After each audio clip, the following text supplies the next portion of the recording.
Assalamualaikum warahmatullahi wabarakatuh. Alhamdulillah Rabbil Alamin, hamdal hamidin, hamdal mustaghfirin, hamdan yuafi ni'amahu wa yukafi'u mazidah. Asyhadu an la ilaha illallah, asyhadu anna Muhammadan abduhu wa rasuluh. Allahumma salli wa sallim wa barik ala sayyidina Muhammad sayyidil awwalin wal akhirin wa ala alihi wa ashabihi wa ala baitihi wa dhurriyyatihi ajma'in, wa ba'd. Assalatu wassalamu alayka ya sayyidina ya Rasulullah. Allahumma salli wa sallim wa barik ala sayyidina Muhammadin al-Fatih lima ughliqa wal khatim lima sabaq nasir al-haqq bil haqq wal hadi ila siratal mustaqim wa ala alihi haqqa qadrihi wa miqdarihi al-'azim. Baik Bapak, saudara, sahabat yang makan Allah, insyaallah ini lumayan serius nih. Takmir masjidnya mau ngaji kitab sama jamaahnya. Ini jarang-jarang hari ini kajian masjid maunya ngaji kitab. Semoga para pengurus diberkahi oleh Allah, amin. Begitu juga jamaah diberkahi karena mau duduk. Malaikat mengatakan Allah marhamhu. Jadi selama kita duduk di masjid, itu malaikat itu doa, ya Allah rahmati dia, Allah marhamhu waghfir lahu. Di riwayat lain Allahumma shalli alaihi. Hadis ini semuanya ada di Sahih Bukhari, ada di Sahih Muslim. Ya Allah rahmati orang ini. Jadi semakin lama duduknya di masjid, semakin banyak doa dari malaikat. Kalau malaikat doa mustajab enggak? Ya, karena dia nggak dosa, langsung naik kepada Allah Subhanahu wa taala. Sekarang kita masuk ke golongan yang juga tertipu, tapi menggunakan pakaian orang-orang suci, yaitu pakaian para sufi.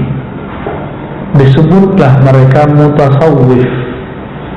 Mutasawwif ini kalau bahasa kita anak muda sekarang sufi ngeprank. Ya, ngeprank orang deh kerjaannya.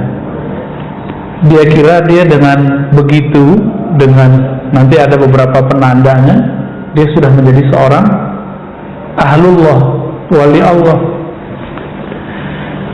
Ghururul mutasawwifah wa hum firaqun katsirah mutafarriqah, ya. Jadi mereka ini banyak sekali. Jadi kelompok sufi-sufi palsu, kira-kira begitu bahasanya.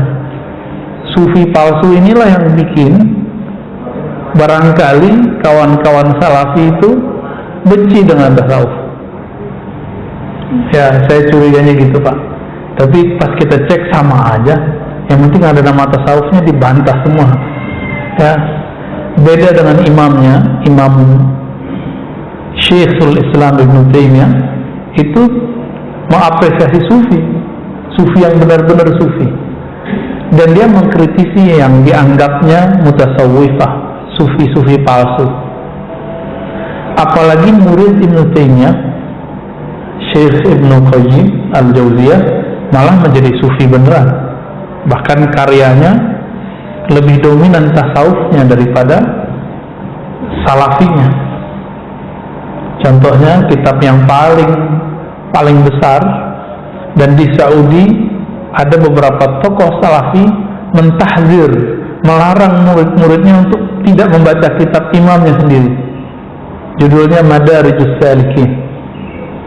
Madarij artinya maqamat, tahapan-tahapan, makom-makom orang suluk.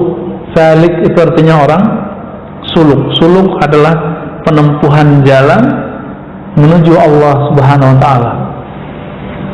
Dia juga nulis kitab Badatus Sabar, ya.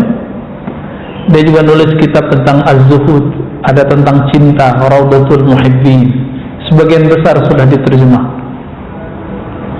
Ini Imam Ibnu Qayyim Al-Jauziyah. Beda dengan Ibnu Jauzi, ya. Ibnu Jauzi jauh sebelum mereka. Ibnu Jauzi langsung berguru kepada Syekh Abdul Qadir Jilani. Sedangkan Ibnu Taimiyah, Ibnu Qayyim, antara mereka dengan Syekh Abdul Qadir ada 2 orang. Jadi masih ada 2 orang yang harus dihubungkan sanadnya. Jadi imamnya begitu Pak. Bahkan Syekh Muhammad bin Abdul Wahhab itu berguru kepada ahli hadis yang sufi, mursyid tarekat Naqsyabandiyah, namanya Muhammad Hayat As-Sindi, dan itu tertulis. Cuma ketika Syekh bin Baz dan Syekh Utsaimin menyebutkan Muhammad Hayat As-Sindi, dia tidak menyebutkan sosok ini sosok siapa. Tapi kita nggak usah khawatir, Hayat As-Sindi menulis kumpulan sanadnya dan menuliskan namanya dan thariqatnya di situ. Akidahnya Maturidiyah, mazhabnya Hanafi, dan dia tasawufnya tarekat Naqsyabandiyah, Qadiriyah, Surawardiyah, dan yang lainnya. Siapa muridnya tadi? Muhammad bin Abdul Wahhab, Syekh Muhammad bin Abdul Wahhab Wahabi, Imam Wahabi ini Pak, benar. Antum udah connect ya sama Wahabi ya. Muncullah juhala al-yawm, ya, orang nggak ngerti sejarah sekarang, terus bilang, yang ente bilang Wahabi itu bukan Muhammad bin Abdul Wahhab, tapi Abdul Wahhab bin Rustum. Nah, Abdul Wahhab bin Rustum tahun 200-an Hijriah. Ini sudah belakangan ini. Ya. Kalau Masehinya udah 1700-an. Ya, barangkali ya 1200-an lah. Beda 10 abad, nggak ngerti sejarah dia. Ya. Lo nggak boleh menyebutnya sebagai Wahabiyah, namanya kan Muhammad, seharusnya Muhammadiyah. Tuh, nggak ngerti sejarah lagi. Imam Syafi'i namanya siapa? Muhammad bin Idris. Kenapa nggak disebut mazhab Muhammadiyah? Imam Ahmad bin Hambal, itu antara Ahmad bin Hambal ada binnya satu lagi, nggak disebut, langsung ke kakeknya. Kenapa disebut Hanbali, nggak disebut Ahmadiyah? Kan jadi repot Pak nanti jadi Ahmadiyah. Di Parung tuh Masawangan, uang gede-gede itu menolak Ahmadiyah. Kan repot nanti kalau mazhabnya mazhab Ahmadiyah. Nggak ngerti sejarah tuh gitu, tapi komen. Uskut illam ta'rif, ya. Kalau nggak ngerti diem aja. Ini mau ngeles tapi ngelesnya tuh nggak berilmu. Nah, ini yang kemudian bikin kita geli. Ya, kalau nggak ngerti sejarah diem aja. Syekh bin Baz itu berbangga dengan nama Wahabiyah. Nggak usah takut. Tinggal Wahabi versi siapa nih? Karena Muhammad bin Wahab itu antara realitasnya dengan setelah itu beda. Beliau itu pernah menulis satu risalah. Beliau memberikan semacam klarifikasi bahwa dia tidak pernah mengkafirkan sufi, tidak pernah menganggap sesat sufi. Sekarang yang lagi viral di Riau, ada seorang salafi menganggap NU Muhammadiyah sesat, Pak. Jamaah tabligh sesat, sufi sesat, Asy'ariyah sesat. Terus yang masuk surga dia doang, yang benar dia doang. Ini mulai muncul Pak sekarang. Nah, itu yang saya sebut kemarin. Loh, kok muncul orang MUI dari Muhammadiyah bela-belain kelompok mereka? Gak ngerti dia radikal itu apa. Radikal kan macam-macam. Ada fikrahnya, ada manhajnya, ada sikapnya dalam bernegara, ada yang sampai kepada tataran militer. Ini yang bahaya. Mereka udah angkat senjata, itu baru bahaya sekali, udah darurat. Kalau di daruratnya belum darurat militer, masih darurat fikriyah. Mau kita biarkan anak muda kita begitu entah? Ya, muncul begitu, ya. Udah dengar Pak videonya? Belum ya? Udah parah ya. Apa katanya NU Muhammadiyah sesat? Ya salah. Kalau NU Muhammadiyah sesat, maka sesatlah semua kiai-kiai kita, ulama kita di sini, negeri ini. Dia nggak mikir dia, fala taqilunnya nggak dipakai. Di Quran disuruh mikir, dia nggak mikir, malah pakai terjemahan-terjemahan biasa ya. Cuma karena ada perbedaan penafsiran, kemudian menganggap orang lain sesat. Nah, mereka ini mentahzir murid-muridnya untuk membaca kitab Madarijus Salikin. Nggak boleh dianggap ini ada kesesatan. Jadi jangan sakit hati Pak ntar kalau kita disesatkan mereka. Kenapa imamnya sendiri dianggap menyimpang? Ya, Saya ngomong Syekh Muhammad Abdul Wahab itu berguru ke Syekh Muhammad Hayat As-Sindi yang dia sufi muhaddis, itu saya dianggap bohong. Jadi orang yang kalau nggak ngerti ngomong sama yang ngerti, orang yang ngerti itu dianggap bohong sama dia. Nah, inilah lucu-lucunya sekarang ya. Cuma karena kita lagi puasa Pak, jadi kita tahan-tahan dikit ya. Kalau enggak kita ya debat-debat sekalian. Cuma untuk apa juga debat? Kita debat 1000 kali, bawa 1000 dalil, mereka nggak akan percaya. Innaka la tahdi man ahbabta. Karena hidayah itu bukan sesukamu. Hidayah itu mutlak milik Allah Subhanahu wa ta'ala. Maka semenjak saat itu saya mengurangi debat. Pengalaman kita bawa beberapa kitab juga mereka nggak percaya. Kitab imamnya kita tunjukin juga nggak percaya ya. Kita tunggu saja hidayah dari Allah SWT. Nah ini saya tadi mengira mereka itu menzindikkan kelompok sufi prank ini ya, mutasawwifah ini, sufi palsu. Ternyata enggak, mereka emang anti sufi. Nah, Imam Ghazali beliau mengerti di zamannya ada sufi asli, ada sufi palsu. Ightarru bizayyi wal hayyi'ati wal mantiq fayajlisuna ala sajadat ma'a itraq ar-ra's wa idkhali fil jayb kal mutafakkir ya. Ini sufi prank ini gayanya doang Pak ya. Bizay ini pakaian sufi. Emang pakaian sufi ada ya? Ternyata sufi itu nggak punya pakaian khusus, cuma beberapa mursyid tertentu dia suka pakai serban tertentu. Misalnya Allah yarham Syekh Nazim Aqani, kemudian yang masih hidup muridnya Syekh Hisham Kabbani dan anaknya Syekh Muhammad ya, Syekh Muhammad Kabbani, Syekh Muhammad Al-Haqqani, itu suka pakai serban,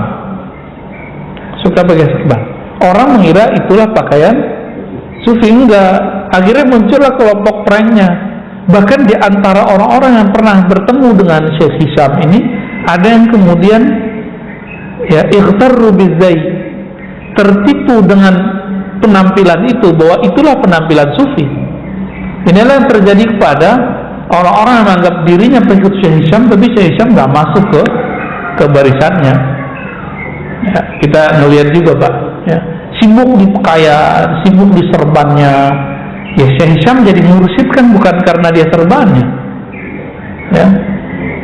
Kalau di Jawa mursyid itu kebanyakan kayak Abah Habib Lutfi atau Abah Uci, pakai kopiah terus dikasih begini ya,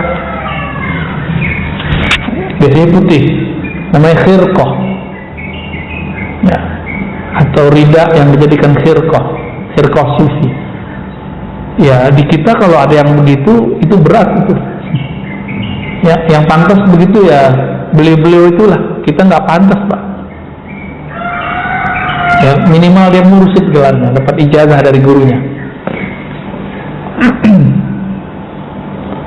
Penampilan begini bizai wal hay'ah, gaya ya, penampilan termasuk gaya duduknya, kepalanya ya, yajlisuna ala sajadat ma'itraqir ra's, atau pikirannya melayang kemana-mana, kal mutafakkir, seakan-akan dia seorang mufakkir, padahal pikirannya lagi melayang-melayang, belum jelas ya. Wa fi tanaffusus su'ada, kalau nafas tuh nafasnya panjang ya, kayak berkarisma. Khafdis saut fil hadis, kalau bicara tuh kayaknya tenang ya. Walam yut'ibu anfusahum qad fil mujahada wal riyada wa muraqabatil qalbi wa tathhiril batin wal zahir min al asami al khafiyah wal jaliyah. Tapi mereka tidak melakukan amal sufi yang sebenarnya. Apa itu? Mujahadah. Apa arti mujahadah? Bersungguh-sungguh. Orang bersungguh-sungguh itu di saat ngantuk dia lawan kantuknya, malas ngitung zikir dia hitung zikirnya, itu lagi masuk pikiran duniawi dia lawan pikiran duniawinya. Ini mujahadah. Warriyadah, riyadah itu menunjukkan kedisiplinan, diulang-ulang. Riyadah itu latihan yang diulang-ulang. Ini wirid aja nggak ada latihannya ya, gayanya dapat. Wa muraqabatul qalb. Lalu kemudian muraqabah qalbiyah. Apa arti muraqabah qalbiyah? Mengintai kalbu. Apakah kalbunya terkoneksi kepada Allah Subhanahu wa ta'ala? Ini muraqabah. Dalam tradisi keilmuan sufi yang asli, muraqabah ini panjang babnya. Mulai dari muraqabah mutlak, ada muraqabah ma'iyah, ada merasa bersama Allah, ada merasa kedekatan, aqrabiyah, dekat terasa dengan Allah. Ada juga terus-terusan ya, ada ahadiyah, qul huwallahu ahad, ada rahmaniyah, ada qur'aniyah, banyak sekali. Dan ini muraqabah ini yang lucunya di beberapa zawiyah zikir, muraqabah ini diajarkan, padahal enggak. Muraqabah itu langsung hadiah dari Allah Subhanahu wa ta'ala. Kita cuma mengintai kalbu lah nanti yang merasakan rasanya ma'iyah atau apa. Nah, di beberapa zawiyah, surau atau riba, itu muridnya diajarkan, sekarang kamu muraqabah ini ya. Ini nggak nyambung ya. Wa tathhiril batin wa zahir. Apalagi kerjaan sufi yang asli, purifikasi. Apa arti purifikasi? Memurnikan, menyucikan zahirnya dan batinnya. Artinya fikihnya bagus. Dia nggak mesti ahli fikih, Pak. Jadi sufi ini nggak mesti dia ahli fikih, nggak mesti dia ahli fatwa, tapi dia ahli yang kedua, wal-zahir wal-batin, ahli dalam mensucikan yang batin. Min al-athamil khafiyyatil jaliyah, dari dosa yang tersembunyi ataupun yang tampak.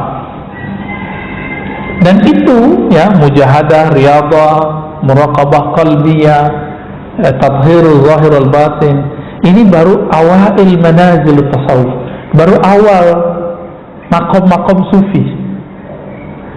Nah, orang-orang yang pakai baju-baju sufi tadi ini awal aja belum lolos gitu. Ma'annahum lam yahumu qad haulaha wa lam yasumu anfusahum syai'an minha. Ya, padahal belum pernah mencium, memasuki fase-fase itu. Ya, kawan-kawan kita ajak latihan. Namanya latihan kan ada targetnya. Kalau sudah nggak latihan baru bebas, baru zikron katsira itu unlimited. Jadi kita latih, misalnya ada zikir mulai dari 1000, 5000. Itu latihan-latihan itu dibolehkan oleh para ulama karena mengikuti langkah dari Abu Hurairah, sahabat Rasulullah Shallallahu Alaihi Wasallam.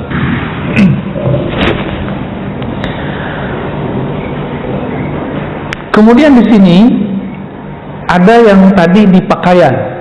Nah, sekarang ada kelompok sufi prank ya, yang idda'at ilmal ma'rifah, yang ngaku-ngaku dapat ilmu ma'rifat. Nah, ini lebih berat nih, Pak. Kayaknya dia paling tinggi gitu ya. Musyahadatul haq, dan seakan-akan dia memandang kepada Allah. Mujawazatul maqamat wal ahwal, seakan-akan dia sudah melewati semua maqamat tadi dan ahwal ya. Apa beda maqam dan ahwal? Maqam itu adalah kondisi yang sudah menetap pada seorang hamba. Misalnya rasa taubat, itu setiap hari itu dia kalau ingat taubat itu dia bisa taubat berkali-kali. Jadi hari-harinya itu taubat. Kalau ahwal, ini rasa yang datang dari Allah. Kadang-kadang dia kemudian nangis. Nah, itu ahwal taubat namanya. Ahwal ini nggak selalu datang. Kalau selalu datang repot kita. Coba setiap hari kita nangis, repot banget. Lagi jalan nangis, ntar dikira orang gila ya. Wal mulazamah fi aini syuhud, orang ini ngaku-ngaku sudah langsung menyaksikan inti daripada zat Allah. Wal wusul ilal qurb, sampai kepada makom qurbiyah, kedekatan. La ya'rifu la yu'rafu hadhihi al-umur illa bil usama wal alfaz. Padahal dia tahu semua ini baru sebatas diskusi dan istilah-istilah bil usama. Jadi nama-nama aja. Nah, ini grup-grup diskusi kitab-kitab tasawuf ini. grup diskusi kitab-kitab tasawuf ini banyak di kampus-kampus dan sekitar-sekitaran kampus. Ngajinya ini Pak. Juga ada yang palsu, juga ada. Kayaknya bukan di kampus, kiai-kiai tertentu. Karena saya banyak juga dengerin kiai-kiai tertentu yang ngaku sudah suluk di langit. Saya suluk di langit sekian tahun gitu. Anak-anak yang tamatan-tamatan pesantren Timur Tengah direndahin sama dia. Ente apa? Paling ente cuma sekian tahun di Mesir gitu. Saya sekian tahun di langit. Emang orang di langit pamer-pamer segala. Bisa kita tes. Kalau dia pernah ke langit ketemu Nabi Isa. Ya. Ketemu Nabi Adam di langit pertama. Kalau pernah nyantri di langit, ya. Ketemu Nabi Ibrahim di langit 6 atau 7. Karena di hadis Bukhari itu ada dua versi. Fis sama'i sadisa dan fis sama'i sabi'ah. Langit ke-6 atau langit ke-7. Ketemu sama Nabi Ibrahim, baru bener tuh nyantri di langit. Baru nyantri di langit belagu. Iblis lama di langit. Iblis lama apa di langit? Iblis itu kan dulu dari Banul Jan ya. Wa khalaqal janna min marijin min nar. Kan begitu di Quran. Dan Allah menciptakan jin dulu nama. Jadi sebelum ada setan dan jin sekarang itu ada satu generasi namanya jan. Wa khalaqal janna min marijin min nar. Ya, itu Banul Jan namanya. Klan jin. Dulu mereka bersisik Pak di bumi.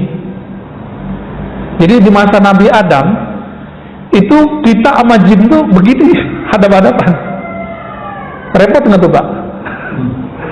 Maka kalau kita baca kitab Al-Bidayah wa Nihayah dan kitab Qasasul Anbiya, ada satu kekhususan anaknya Nabi Adam namanya Syith, keturunan Nabi Adam. Itu dia lahir, ya umat manusia baru ratusan ribu Pak.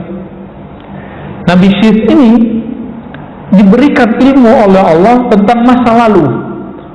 Terlihatlah oleh beliau ini bagaimana dulu Banul Jan. Banul Jan ini dulu bikin onar di bumi, maka kemudian Allah kiamatkan bumi, dibikin kiamat awal, gempa, banjir. Mereka kan tubuh fisik kayak kita, maka mereka lari ke gunung-gunung, begitu di hadis Imam Hakim ya. Mereka lari ke laut, maka jadi Nyi Roro Kidul, Ratu Pantai Selatan gitu ya. Lari ke Gunung Pangrango, Gunung Salak tuh. Ada yang lari ke pohon, ada yang lari ke batu-batu. Makanya batu-batu cincin Pak, hati-hati tuh. Sebetulnya ada isinya. Ya, ada yang diundang. Jadi mereka udah pindah-pindah kemana, diundang oleh sempu, bikin keris, bikin pedang, diundang ke dalam jadi khadam dia, pindah ke situ. Ada juga Pak, itu bisa dirasakan, ada ilmunya cara ngerasainnya. Nah itu ada ahlinya, jangan datang ke saya bukan ahlinya. Makanya pohon-pohon tertentu kalau anak-anak indigo bisa ngelihat Pak. Saya masa kecil bisa ngelihat jin, saya masih ingat, tinggi-tinggi ya, sampai ke atas itu tuh. Pernah saya lihat waktu kecil ya, sampai ke tulisan Nabi Muhammad tuh tinggi tuh ya. Matanya tajam merah, ketongkat, celananya dikit doang kayak orang Papua yang pelosok. Orang Papua sekarang kan udah canggih, bajunya udah bagus-bagus ya. Itu sama persis, melihat tegap. Saya masih ingat tatapan matanya sampai hari ini. Kali dia senyum-senyum Pak sekarang. Gue diceritain lagi gitu. Itu di mana? Saya masuk kebun, main-main sama anak-anak, teman-teman. Masuk kebun lo ada dia. Kita bingung lo kok ada orang begini di sini. Kita mau panggil semua anak-anak itu. Pas saya keluar kebun, perbatasan kebun udah nggak ada. Masuk lagi ke dalam mau main-main ceritanya. Kita kira tuh orang gede bisa diajak main-main. Dicari-cari nggak ketemu, pulanglah saya. Pulang-pulang diingat-ingat, baru ngeh, kayak dicit, baru ngeh saya. Ya kalau Kalau genderuwo nggak begitu juga, genderuwo beda lagi wajahnya. Wallahu alam itu apa. Ya, dan itu zahir, berzahir dalam mata saya. Ya. Anak kecil kan ketika lahir antara alam ruhnya dengan alam fisiknya itu masih tarik menarik, Ya. Nah, ada orang-orang tertentu yang akalnya belum terlalu matang, akhirnya yang tadi itu masih membekas dalam dirinya sampai tua dia bisa indigo deh. Kita melihatnya dia kayak orang ebleng, padahal dia beneran Pak. Kita kira dia sedang, enggak, dia asli itu, dia ngerasain paling energinya. Oh ini dia berasa apa gitu. Tapi kan gak enak hidup begitu Pak. Enak gak hidup? Wah sampai Ustadz ada makhluk nih, nah kan repot. Ya, jadi kayak orang parno ya.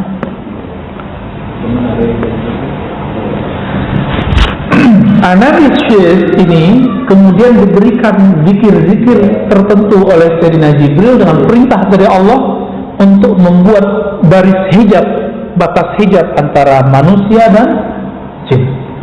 Alhamdulillah kita berterima kasih kepada Nabi Syekh karena berkah mukjizat beliau kita sekarang ada barrier dengan jin itu. Kalau nggak kita ditojok-tojok mulu kali Pak. Ya, tidur digangguin, ini kan iseng dia. Kita bikin rumah, dia bilang, ini tanah gua nih, kan repot tanah. Ya, nggak bisa laku tuh tanahnya, atau sertifikat tanahnya dibatalin sama dia.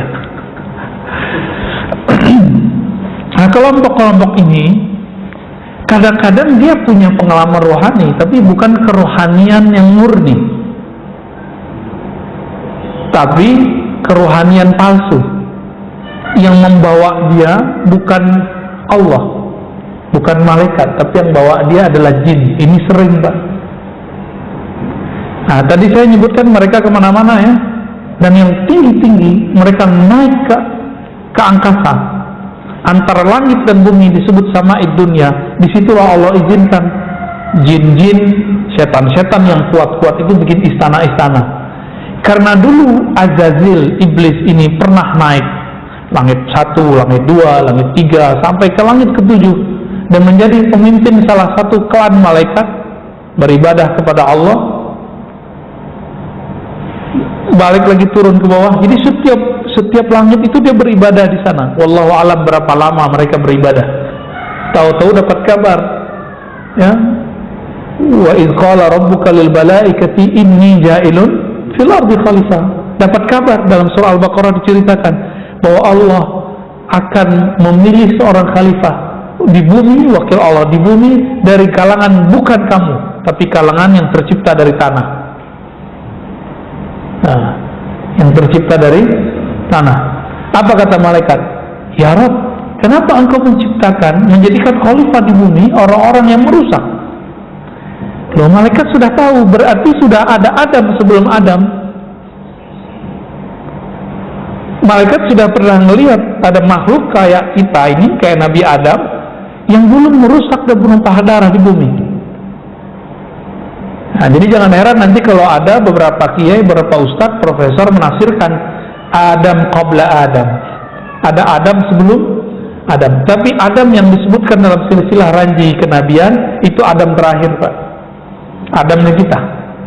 Maka Adam-Adam sebelumnya ya itulah mungkin Homo sapiens itu segala macam, kita nggak tahu ya. Ada kan di Pulau Jawa kan ada kan ya, ketemu rangkanya, tapi nggak banyak Pak. Kalau dihitung ya paling-paling nggak lebih dari 70 seluruh bumi, nggak akan banyak. Nah itu sebelum kita tuh, karena kalau dihitung kita ke Nabi Adam barangkali belum sampai 70.000 sampai 10.000 tahun, belum nyampe. Kita ke Nabi Adam ya belum nyampe Pak. Ini mau genap nih 7.000 tahun. Sedangkan Homo sapiens itu termasuk yang ditemukan oleh Darwin dan teman-temannya pengikut-pengikutnya. Ada burung ya, ada rangka orang kayak manusia, tapi kok kepala tengkoraknya sedikit beda. Yang agak sempurna itu kan yang di Pulau Jawa, mirip sama kita. Itu jauh sebelum Nabi Adam, jutaan tahun. Kalau jutaan tahun berarti mereka hidup sebelum manusia. Jadi teori Darwin ini yang keliru adalah cocok loginya. Sedangkan data yang dia temukan itu benar. Apa datanya? Ada makhluk sebelum Adam, kayak kita. Itu sahih, Pak. Sebelum kita sudah ada yang mirip-mirip manusia. Sebelum manusia ada binatang-binatang. Kita nggak tahu namanya apa ya. Ya, yang disebut oleh anak-anaknya dinosaurus. Ya, ada macam-macam. Itu emang ada. Ya dulu kadal-kadal, buaya-buaya, yang di Komodo itu kan yang masih tersisa itu. Dulu kan gede semua. Kan makhluk purba yang masih tersisa. Sekarang segede kita. Ya dulu manusia segede itu juga. Cuma manusianya bukan Nabi Adam. Yang disebutkan dalam silsilah Nabi Muhammad keturunan Nabi Ibrahim, Nabi Ibrahim keturunan Nabi Nuh keturunan Nabi Adam. Nah, bukan Adam yang itu. Karena kalau Adam yang itu belum nyampe 7.000 malah. Kalau perkiraan kita ya. Arkeolog kan sudah punya alat. Diambil sampelnya, karbonnya masukin ke lab, itu ketahuan umurnya berapa. Jadi bumi ini sudah sangat tua. Sangat tua. Dan sudah ada gempa dahsyat sebelum kita. Ada meteor masuk ya.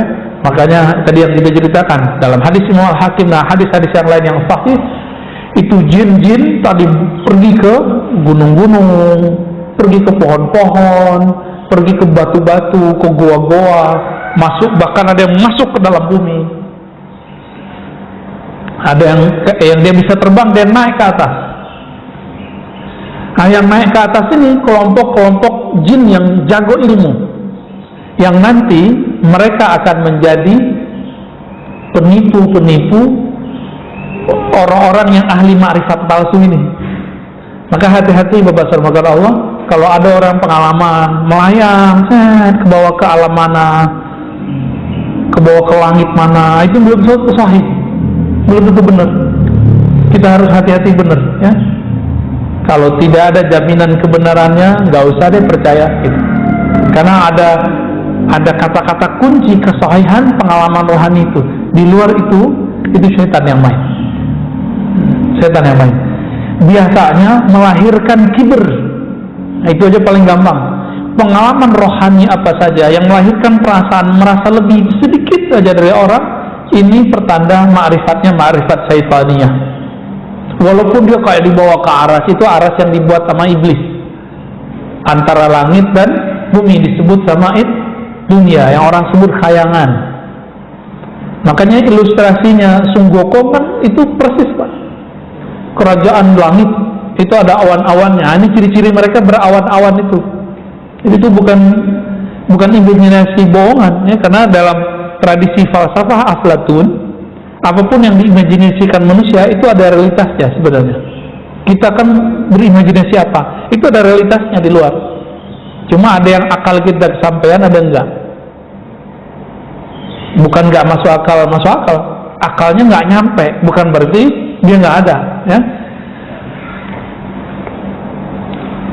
Talaqqafa min alfaz at-ta'at kalimat fahuwa yuraddiduha wa yazunnu anna dhalika a'la min ilmi al-awwalin wal akhirin. Dia dengan tadi lafaz-lafaz tadi, istilah-istilah tadi, merasa itu adalah yang paling tinggi, a'la min ilmi al-awwalin, lebih utama dari ilmu awalin dan akhirin, generasi dulu dan generasi belakangan.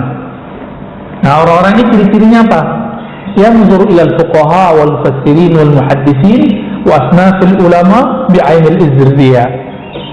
Tadi seperti yang saya katakan, ciri-ciri mereka ini jago baca kitab, jago istilah-istilah tasawuf. Tapi kalau mandang ulama, ahli fikih, ahli Quran, ahli hadis, para kiai itu izriya ya. Izriya ya. Dengan pandangan yang merendahkan. Gitu doang gitu. Baru hafal Quran, baru hafal matan-matan takrib, hafal alfiyah. Ilmu saya, ilmu makrifat lebih tinggi. Nah, ada perasaan-perasaan begitu di hatinya. Ya, hati-hati. Sudah diprank sama setan ya. Kalau kami dulu ketika dapat ijazah zikir dari guru, kalau boleh ngajarin zikir, itu ada pesan di bawahnya. alai wa usika, aku wasiatkan engkau, kata guru kita, kan? Dengan apa? Beberapa hal, di antaranya bihtiramil ulama wal fuqaha wa ahli al-Quran wa ahli al-hadis, untuk menghormati ulama, ahli Quran, ahli hadis. Itu ada pesan tak ditulis dalam ijazah-ijazah yang saya terima dulu dari guru-guru saya. Fadlan 'anil awam, apalagi orang ini kalau ketemu orang awam pasti ngeremehinnya nggak tanggung-tanggung, ya? Hatta innal fallah, ya. Wah, ini sahabat saya salah namanya. Fallah, kalau udah begini, dia kerja apa ditinggalin kerjaannya. Kalau dia seorang petani ditinggalkan bertaninya, ya.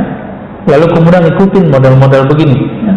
Ka'annahum yatakallam 'anil wahyi wa yukhbir 'an sirril asrar wa yastahsir bidzalika jami' al-ibadi wal ulama. Ini cirinya sederhana aja. Jadi mereka ini menganggap selain mereka ini dihijab, ya. Seakan-akan bicaranya dari wahyu, sir-sir, ya. Kayaknya ini paling benar aja. Nah, orang-orang ini ngerasa dirinya tinggi di sisi Allah, wa annahu minal muqarrabin, mereka ini orang-orang yang dekat kepada Allah, padahal huwa indallah minal munafikin. Orang begini di sisi Allah munafik. Maka ahli ma'rifat itu supaya nggak terjebak di sini, mereka mengambil jalur malamatiyah. Saya ada pernah cerita, ya. Kenapa mereka ngambil jalur malamatiyah? Karena setiap kali dapat ma'rifat itu girangnya bukan main. Supaya girang ini tidak dimanfaatkan oleh syaitan dan hawa nafsu, maka mereka berulah. Seperti Nabi Khidir. Nabi Khidir itu muji orang-orang berilmu. Jadi tugasnya Nabi Khidir apa, Pak? Balia bin Mulkan, nama kecilnya, itu muji ahli marifat ini. Dia merasa sombong nggak dengan marifatnya, ketipu nggak dengan jamaahnya yang banyak, ketipu nggak dengan baca kitab yang bagus, ketipu nggak dengan zikirnya yang masya Allah. Didatangi nama Sayyidina Al-Khidir itu. Jadi Nabi Khidir ini menguji kerjaannya dari dulu. Tugasnya menguji, kalau lolos berarti lolos sama dia. Selevel Nabi Musa diuji oleh Nabi Khidir. Nah, orang-orang begini ini nggak lolos sama Nabi Khidir. Nggak lolos Pak, orang-orang begini sama Nabi Khidir. Kenapa nggak lolos? Nabi Khidir itu ahli ma'rifat, maka yang bisa mengakses beliau itu cuma orang-orang yang niat tulus, dia ingin mengenal Allah Subhanahu wa Ta'ala. Kalau orang ini kan sok tahu. Nabi Khidir ini akan mengajarkan orang bagaimana dirinya itu merendah di hadapan Allah, tidak menunjukkan bahwa dirinya ini orang hebat, maka bikin ulah depan Nabi Musa. Maka saya nggak bisa bayangin Pak, kalau Nabi Khidir itu nyata di depan kita, mungkin kita jadi kafir semua kali. Antum bisa bayangkan, Nabi Musa ini ahli hukum. Kalau ada bunuh orang, maka dihukum apa? Qisas. Ditunjukin itu di depan Nabi Musa. Ketemu anak kecil, ambil gorok, digorok ke Nabi Khidir. Kira-kira kalau itu kejadian sekarang, kita bilang itu apa? Maka wajar kalau kelompok-kelompok anti tasawuf ini benci sekali dengan sufi karena salah satu doktrinnya. Doktrin sufi apa? Meyakini bahwa Nabi Khidir itu masih hidup. Karena kalau Nabi Khidir itu hidup, itu mereka mungkin jadi aksarul kufar, ya, menjadi orang paling kafir nanti. Bisa nggak dibayangin tuh? Antum melihat ada orang bunuh orang lain, itu opini kita apa? Ini aja pembunuhan 6 orang di tol kan masih simpang siur, ya. Yang pro polisi ngomongnya apa? Yang pro FPI ngomongnya apa? Ya kita bingung juga opini mana yang benar, kan mainnya opini. Coba kalau main data kan beda. Jadi opini ini yang bikin rusak. Kayak kira-kira seperti itu. Baru kejadian kayak gini belum jelas untuknya gimana. Kalau kita ngelihat gimana kira-kira? Saya nggak bisa bayangin Mbak. Betapa kita nanti akan bilang masa sih itu Nabi Khidir, nggak mungkin lah kita. Paling kita ngomong gitu nanti.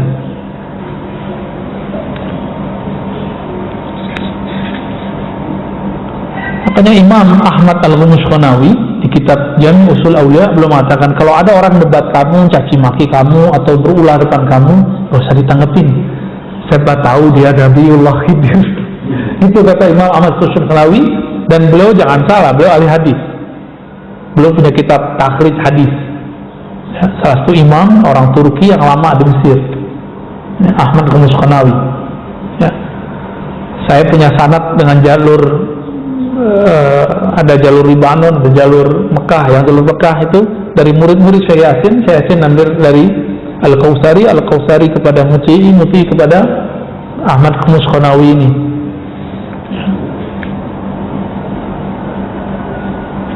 Wa inda arbabil qulub minal hamqal jahilin. Orang ini menurut ahli qalbu hamqa, bukan hamka apa ya?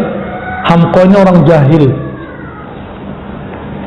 Lam yahkum qat'an man wa lam yuhaddid khalqan wa lam yurattib amalan wa lam yuratib qalban siwa ittiba'il hawa wa talaqqufil hadayan wa hifz. Jadi ini beda dengan Malamatiyah. Jadi kelompok ini obral ma'rifat kemana-mana. Kalau yang pertama tadi obral penampilan, kayaknya sufi itu harus kemana-mana pakai serban, kemana-mana pakai gamis khusus. Enggak begitu yang disebut sufi. Ada yang lebih parah. Firqatun waqa'at fil ibahah wa tawwu bisata syara' wa rafadul ahkam wa sawwu binal halal wal haram. Kelompok yang disebut oleh dulu Imam Ibn Arabi dengan kelompok ibahiyah, kelompok yang menghalalkan yang haram. Kata mereka sekarang yang halal haram, yang halal jadi haram, yang haram menjadi halal. Kenapa? Ketika seorang hamba sudah dekat kepada Allah, maka si hamba ini tidak berlaku lagi padanya hukum syariat. Ketipu nggak? Udah pasti ketipu. Imam Ibn Arabi anti itu, tapi dia dituduh seperti itu. Imam Ibn Arabi juga ngomong, yang temenan nama Ibahiyah ini kelompok Ittihadiyah, kelompok yang ngomong bersatu dengan Allah. Ibn Arabi dituduh oleh Ibnu Taimiyah, dia mengatakan ajaran bersatu antara hamba dengan Allah, Allah dengan hamba. Itu ditolak juga oleh Ibn Arabi, tapi masih dituduh. Apa kata mereka? Kalamnya ini benar Pak, kalam mereka. Allah butuh nggak amal kita? Enggak betul ya? Itu sudah apa beramal? Nah gitu. Jadi mereka punya konsep yang aneh. Allah nggak butuh amal ente kok, ngapain beramal? Falam utrid nafsi, maka saya nggak perlu capek-capek gitu. Wabadum yakul al amal bijawih la wazna laha. Nah, itu versi pertama. Versi kedua mereka ngomong, beramalan fisik tuh nggak ada nilainya. Kenapa? Allah hanya memandang ke kalbu. Bener nggak hadis kalam ini? Allah memandang ke kalbu.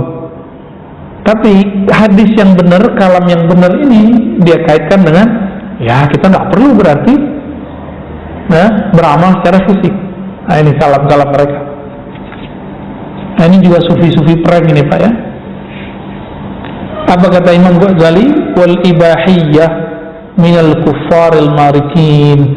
Mereka ini sudah masuk kepada daftar kafir, jadi nggak masuk lagi. Nah, maka ini kata kunci Pak. Setinggi apapun ma'rifat seseorang, nih ingat-ingat nih, setinggi apapun kajian hakikat seorang syekh, seorang sufi, ujian dia adalah syariat. Jika dia menghalalkan yang haram, dia ngomong secara lisan. Baik lain kalau ceritanya dia terjebak maksiat, itu lain cerita. Selama dia tidak menghalalkan yang haram, maka ma'rifat dia sahih. Tapi kalau dia sudah mulai menghalalkan yang haram, ini pertanda ma'rifatnya, hakikatnya hakikat syaitaniyah, bukan ilah. Iya, inilah yang dapat kita ambil dari Imam Syekh Abdul Qadir Jilani Al-Qutubur Rabbani. Apa kata beliau? Saya didatangi oleh cahaya yang berlipat-lipat. Cahaya itu berkata, Ana Rabbuk, akulah Tuhanmu wahai Abdul Qadir.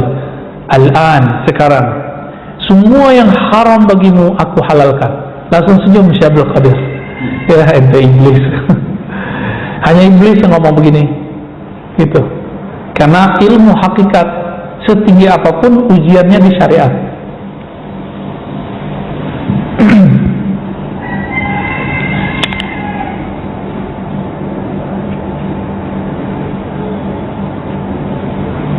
Masih banyak. Jadi tasawuf ini hati-hati. Gimana cara untuk tidak terjebak? Cari guru yang bersanad, yang dia dapat ijazah sahih dari gurunya, akidahnya Ahlus Sunnah, dan memilih mazhab salah satu dari mazhab yang ada, ya, mazhab yang 4. Begitu Syekh Muhammad bin Muhammad Al-Khani dalam kitab As-Sa'adah Al-Abadiyah memberikan guidance buat kita. Jadi dicari ini guidance-nya kira-kira seperti itu, ya. Jadi nanti kalau ketemu sufi-sufi prank apa sudah tahu lah, ya. Dan ghururul mutasawwifah ini agak berat. Kenapa? Karena merasa dirinya paling mulia. Nah, ini yang paling problem dari mereka, ya. Oke, kira-kira cukup, Pak, ya. Saya lupa bahas tentang nafs, ya. Udah syuruk, Pak. Salah satu kajian mereka itu tentang maratibun nufus, martabat jiwa. Ada yang pertama, ya, karena ini penutup kita tambahin aja, Pak, nggak apa-apa. Pertama yang paling basic itu al-ammarah bisu. Ammarah itu bukan amarah. Ammarah dari kata ammara yu'ammiru, ya, ta'miran, fahuwa amirun. Amir ini jamaknya ammar, yang banyak memerintah, bisu, dengan keburukan. Ciri-cirinya, kalau kita ini jiwa kita buruk, ngajaknya yang buruk-buruk, ini setiap saat itu pengennya melakukan yang buruk aja. Insya Allah yang hadir ini bukan amarah bisu sekarang, atau nanti lagi di masjid ma'amah, ya. Paling-paling nanti naik. Jadi amarah bisu ini kalau sudah dia menerima hukum Allah, beriman kepada Allah, Rasulullah, dia sudah naik langsung. Minimal lawamah. Lawamah ini ciri-cirinya, dia berbuat apa aja itu masih ada penyesalannya. Kemudian dia mencaci maki dirinya. Kok saya begini ya? Kok saya begini ya? Kok saya begini? Ini lawamah. Maka Allah bersumpah dengan jiwa yang lawamah. Dan ternyata nanti di akhirat semua jiwa mencela dirinya, baik yang masuk surga ataupun yang masuk neraka. Yang masuk neraka kok bilang, kok kamu begini dulu. Yang masuk surga mengatakan, kenapa dulu kamu nggak belajar ilmu ini? Kok nggak mengamalkan ini? Nah, ini saya berikan paradigma baru, Pak. Selama ini kita mengira surga itu yang tertinggi adalah amal, ya. Betul, jazaa'an bima kanu ya'malun, surah Al-Ahqaf. Surga itu balasan terhadap amal yang kita amalkan. Paradigma baru yang sebenarnya bukan baru, ini sudah lama. Amal itu ada 4. Ada amal fisik, oke, ada amal akliyah, akal, ada amal qalbiyah, qalbu, ada amal ruhiyah, ruh. Kebanyakan ulama itu menyatukan antara qalbu dengan ruh, padahal ini beda. Amal fisik ini kalau dibarengi dengan akal, maka dia baru disebut mukmin shadiq, mukmin yang jujur. Dia sholat, dia sadar apa yang dia baca. Ini yang disebut dia beramal dengan fisiknya plus dengan akalnya. Kalau tidak, maka satu rakaat orang yang berakal ini lebih utama daripada 100 rakaat orang yang, nah, begitu kan di hadis Imam Ibnu Majah, ya, orang yang jahil sholat 100 rakaat lebih baik orang ahli ilmu belajar 1 bab. Kira-kira begitu, ya. Ahli kolbu ini dilipat gandakan lagi. Maka di hadis itu kan ada 2 versi. Pertama 100, yang kedua 1000. Lebih baik daripada 100 rakaat itu akliyah, 1000 rakaat itu qalbiyah.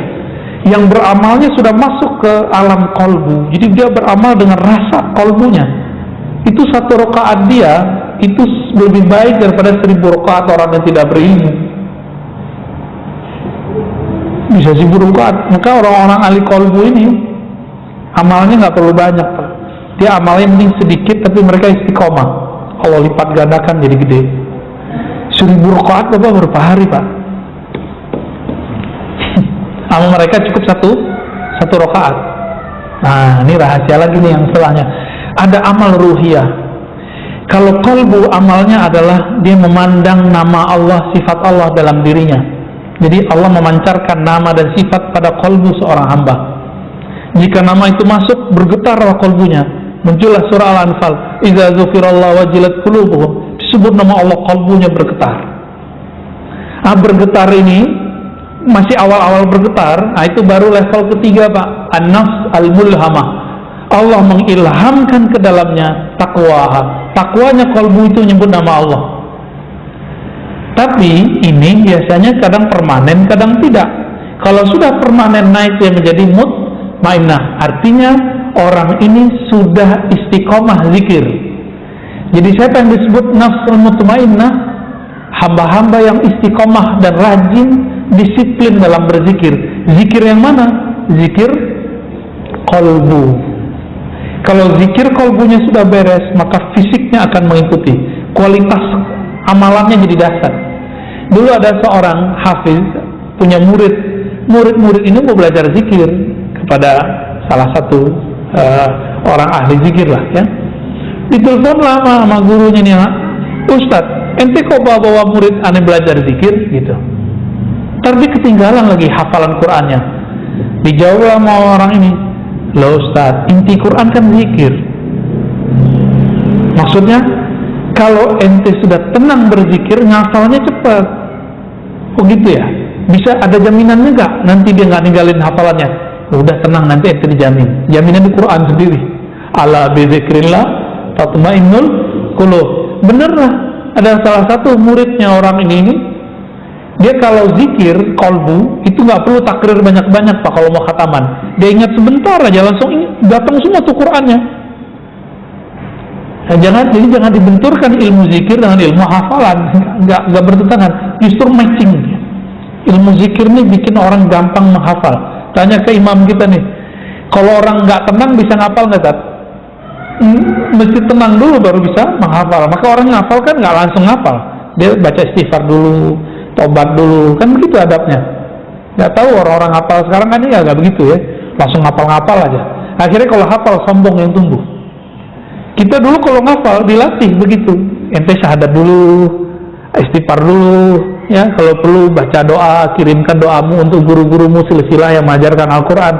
Nah, jadi betul-betul dibuat orang ini merendah, istiqomah dia di situ, dia disebut an-nafs al-mutmainnah. Zikirnya zikir qalbu itu Pak, ya.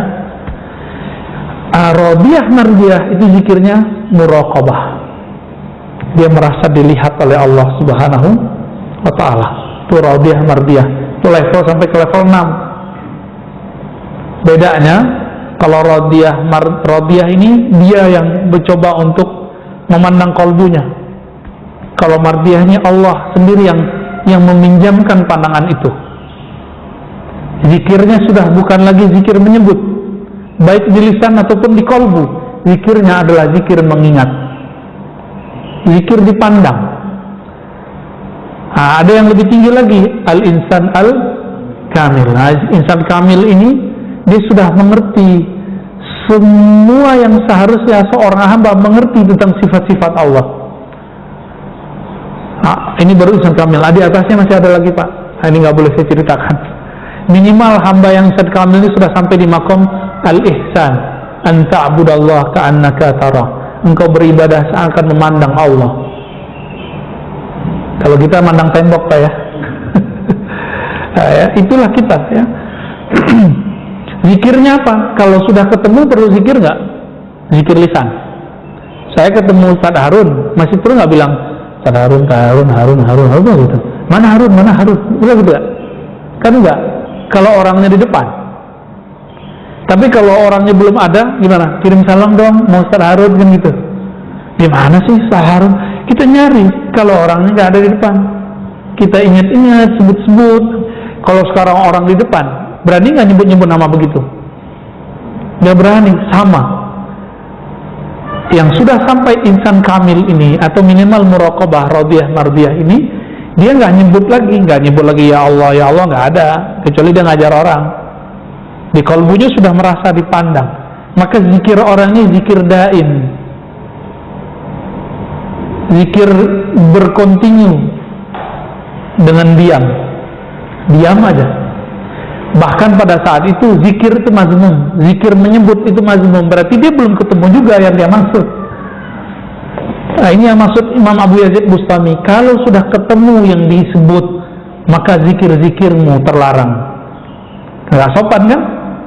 Bapak ketemu kiai masih nyebut-nyebut nama kiai depannya, itu baru sama makhluk loh, apalagi sama khalik. Ini nggak difahami sama orang-orang anti tasawuf, dikira Abu Yazid itu mengharamkan zikir, padahal itu musyahadah, bab musyahadah. Nah, kira-kira itu tingkatan nafs. Jadi metode cepatnya cuma satu, zikrullah. Dan nggak mungkin kalau nggak dibimbing, kecuali bapak ini majzub. Apa arti majzub? Ditarik sama Allah. Cuma kalau majzub nanti kayak wasehan, ya mau nggak apa-apa pak. Kita belain wansehan, kita disebut gila sama orang pak, ya terima kasih. Memang kita lagi gila belajar ya. Dulu saya menganggap wansehan itu gila beneran, tapi setelah tahu ilmunya, itu pun kita belajar baru-baru setahun ini saya mengerti. Dulu di kitab banyak majzub, kita nggak ngerti majzub itu apa. Ternyata di Indonesia wali majzub yang terkenal itu kan Habib Al-Kaf, yang kedua ini Habib Wan Sekhan ini, Habib Sekhan. Tapi orang nggak ngerti, suka bully. Jangankan Wan Sekhan, yang waras saja kayak Habib Umar dibully sama mereka. Betapa mereka tidak hormat pada zuriat Nabi Sallallahu Alaihi Wasallam. Nggak ngerti apa arti majzub. Ya, nantilah lain kali kita bahas lagi apa itu ya. Coba Pak, ada yang mau dikonfirmasi? Ditanya?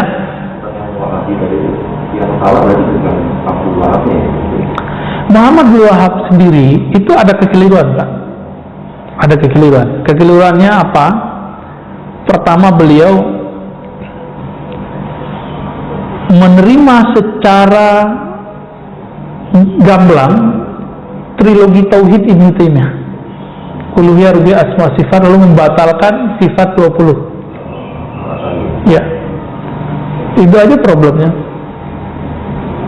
Tapi beliau berguru kepada orang-orang itu gitu, Sufi dan Asy'ariyah. Kan Imam Sindi tadi, Hayat As-Sindi itu seorang Asy'ariyah. Lalu dia punya guru namanya Ibnu Abdul Latif. Ada beberapa gurunya Asy'ariyah, Syafi'iyah, Muhaddis. Kita cerita ini nggak bakal dipercaya pada mereka. Padahal kitabnya jelas, bukunya ada, yang nulis juga guru-gurunya, Bin Baz, Utsaimin. Apalagi di zaman itu sudah ada yang nulis. Itu kekeliruan pertamanya. Kekeliruan keduanya masih ada lagi. Apa kekeliruan keduanya? Beliau menerima kerjasama dengan keluarga Saud untuk keluar dari Daulah Utsmaniyah. Ini kesalahan yang fatal. Fatal. Ternyata keluarga Saud itu didatangi oleh penjajah Inggris, diiming-imingi. Jadi waktu itu orang Inggris ini kan kepalanya banyak Pak. Ada yang ditaruh ke pemerintahan syarif di Makkah, namanya Syekh Syarif Al-Hashimi, ya. Jadi di Makkah itu sudah ada raja lokal yang tunduk kepada Daulah Utsmaniyah, kemudian terpisah ketika Utsmaniyah mulai goyang. Nah, keturunannya ini kemudian yang ada di Yordan sekarang, makanya mereka belakang namanya Al-Hashimi kan, yang Yordan. Ini pun lagi mau diobrak-abrik sama Yahudi Pak. Karena Yordan lagi kacau juga nih. Tinggal Saudi Pak yang belum diacak-acak. Ya. Tinggal nunggu yang disebutkan di hadis itu. Jika pemimpin di Arab, ya, terjadi konflik, udah nggak lama Dajjal keluar Pak. Mungkin kita tuh Dajjalnya dulu kali ya. Ya, itu awalnya. Tapi gimana? Walaupun itu fatal, itu skenario Allah. Karena Daulah Utsmaniyah ini walaupun ada prestasi di zaman Muhammad Al-Fatih dan lainnya, tapi itu kan zaman-zaman otoriter semua. Dan zaman otoriter itu berlanjut sekarang di Saudi. Saudi sangat otoriter. Mana mungkin ada pengajian seperti ini di Saudi? Nggak ada. Bapak buat pengajian di luar corona Pak ya, itu bisa ditangkap, bisa dibubarin. Makanya guru-guru kita di sana sekarang untuk menerima tamu itu susah. buat pengajian terbuka itu susah. Boro-boro buat maulidan terbuka. Maka seharusnya salah satu tokoh Habib kita yang pernah di Mekah bersyukur, karena selama di Mekah dia nggak bisa buat maulid, nyampe di sini bisa buat maulid. Seharusnya dia bersyukur. Ya, nggak bisa Pak kita buat pengajian di sana kalau nggak dapat izin dari pemerintah. Waduh, parah di sana, otoriter sekali. Untungnya sekarang Muhammad bin Salman ini dia ngerti Wahabi ini siapa. Cuma kan dia juga, kita nggak tahu isi otak dia apa kan? Ya kita nggak tahu juga. Siapa tahu dia lagi dekat sama siapa. Dan dia mengatakan Wahabiyah adalah senjata pemikiran perang Amerika melawan Rusia. Dan itu sudah berhasil. Skenario ini berhasil di Yaman, berhasil di Suriah. Suriah udah hancur, Irak udah hancur. Mau Pak dibuat negeri seperti itu, negeri kita. Makanya sekarang coba lihat, Syiah benci sekali sama Salafi, dan Salafi mengkafirkan Syiah. Begitulah terus. Lalu kita yang Ahlus Sunnah ini dipaksa untuk ikut salah satunya. Mau? Caranya gimana? Buat stigma orang-orang Ahlus Sunnah ini pro Syiah, dan orang-orang awam yang jahil ini kemudian jadi pengikut Wahabi. Akhirnya jamaah awam benci sama ulama-ulama aswaja yang Ahlus Sunnah karena dianggap Syiah. Nah, ini hati-hati nih, ya. Dan yang paling untuk dua aja, NU Muhammadiyah, kan gampang, ya. NU Muhammadiyah yang akan dimasukin, karena resource keulamaan ala santri di Muhammadiyah itu sangat tidak mencukupi. Itu mereka bisa masuk Pak di situ. Pesantrennya Muhammadiyah kan nggak ngaji kitab kayak di NU. Nah, NU ini susah ditembus. Maka dicarilah agak mirip-mirip. Nah, itu Syiah palsu itu. Sehingga dibuatlah skenario nanti ada NU apa gitu. Jadi saran saya kepada guru-guru kita, teman-teman kita, sahabat-sahabat kita yang alirannya, saya kan bukan NU, bukan Muhammadiyah Pak. Jadi saya nggak ada urusan. Saya mencintai NU dan Muhammadiyah. Kalau antum mau beda dengan pimpinan NU Muhammadiyah silakan. Tapi jangan buat Muhammadiyah baru, jangan buat NU baru. Karena kalau antum buat NU baru, Muhammadiyah baru, itu mereka tepuk tangan. Yang bikin NU siapa? Syekh Hasyim Asy'ari dan ulama-ulama. Yang bikin Muhammadiyah temannya Muhammad Darwis alias Ahmad Dahlan, ya rahmatullah alaihima. Itu wali-wali Allah semua itu Pak, mereka, ya. Mereka ini membuat tulus, lalu kita buat yang baru. Oh Ustadz, niat kita mau meluruskan. Enggak, kita paham maksud antum itu mau meluruskan NU, tapi ente siapa bisa melurusin NU? Gitu. Gus juga belum tentu, Kiai juga belum tentu didengar sama orang. Jadi saran saya satu aja, kalau mau beda dengan NU, beda aja sama pimpinannya. Itu kan struktural. NU kan ada NU Tanzim, ada NU Kultur, ada NU ala santri, pesantren. Jangan coba kacaukan ini. Benteng kita Pak, ini bolehlah saya bertahadus bin nikmah. Benteng kita di Indonesia dua itu, Muhammadiyah, NU. Kalau orang sudah mulai merusak ini, siap-siap negara ini akan, dan saya khawatir dalam waktu nggak lama ini akan muncul. Nanti anak-anak muda berani kemudian ngejekin Kiai NU, orang NU benci ke Muhammadiyah, begitulah. Nanti muncul wujud asli mereka-mereka yang memecah ini, yang kelompok yang tadi itu, yang saya cerita tadi di Riau itu ya, yang mengatakan NU sesat, Muhammadiyah sesat, jemaah tabligh dia balik-balikin Mbak, jemaah tabalik. Astagfirullahaladzim. Ini udah mulai nunjukin nih mereka siapa dirinya. Kemarin saya cerita, mereka ini mengharamkan lagu Indonesia Raya, ya. Sebelumnya mereka parno, ya, menganggap kalau lagu Balonku Ada 5 itu penghinaan terhadap Islam. Kan kacau itu. Astagfirullahaladzim. Ini jadi kita sudah mulai darurat pemikiran. Kalau corona bisa dihadapin pakai masker Pak, bisa tuh divaksin, bisa dibawa ke rumah sakit. Kalau virus ideologi, virus mengenai pemikiran ekstrim, ini gimana caranya? Maka saya sarankan nanti ini masjid menjadi pusat Ahlus Sunnah nanti. Kita buat daurah Ahlus Sunnah di sini nanti. Mau? Jadi kita ajak orang-orang buat daurah kajian kitab Ahlus Sunnah di sini. Masjid jadi pusat Ahlus Sunnah, nggak mesti gede-gede Pak. Yang penting istiqomah ngaji kitabnya. Ya, di Riau saya buat, di Padang saya buat, ya di mana-mana saya buat. Masa yang deket-deket sama kita nggak buat? Insya Allah nanti kita akan buat bertahap. Akidah Ahlus Sunnah, akidah Sufi yang se-Ahlus Sunnah, akidah yang bertentang Ahlus Sunnah. Insya Allah ini benteng kita. Semoga Allah meridhai dan menjaga kita semua. Amin ya rabbal alamin. Nasallallahu al-'afwa wal 'afiyah lana wa li walidina wal masyayikhina wa li sairil muslimin wal muslimat. Allahumma arhamna warham masyayikhana. Allahumma arhamil hadirin wal hadirat. Ya Allah, sayangi kami, sayangi yang hadir, sayangi orang tua kami. Ya Allah, jagalah kami, jagalah negeri kami, jagalah orang-orang yang mengurus negeri kami, jagalah rakyat yang tinggal di negeri kami.